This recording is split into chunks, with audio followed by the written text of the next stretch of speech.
From a Star Wars X-Wing spacecraft model to a Thor hammer, a treasure trove of entertainment memorabilia from famous movies is going up for auction in Hollywood next month.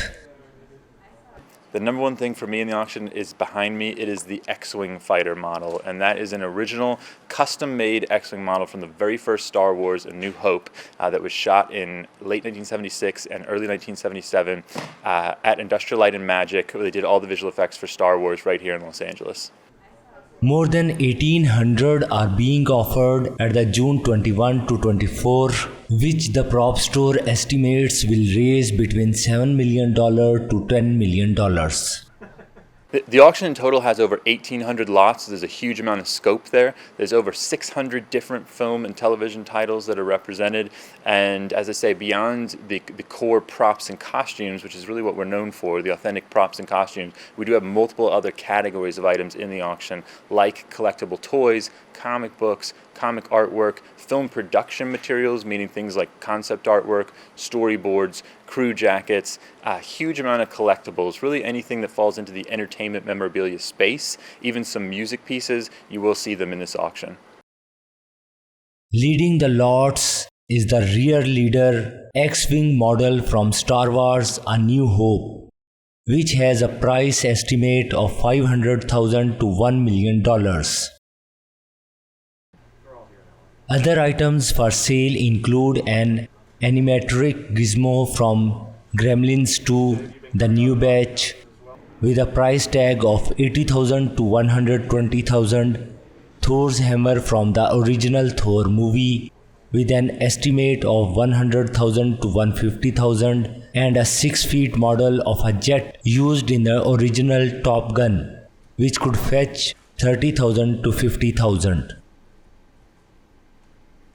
There are also lots of Will Smith's films, including shots he wrote to portray Muhammad Ali in biopic Ali, with an estimate of $1,500 to $2,500, and a glove worn by Johnny Depp in Edward Scissorhands, seen fetching $30,000 to $50,000 US.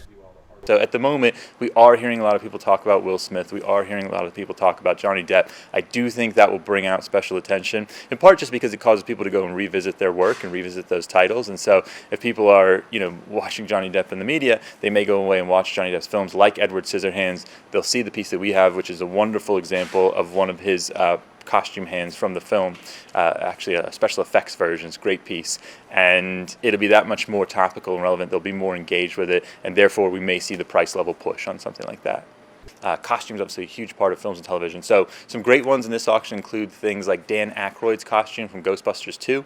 We have an Elvis Presley suit, which is unusual for us because we tend to focus on more recent content. We don't do as much of the vintage, but we do handle some of it. And this particular Elvis suit was in a private collection for over 3 decades. It has his name in it in the labels, typewritten exactly as you would expect to see it. So it is for him, custom made for him specifically, which is a great costume.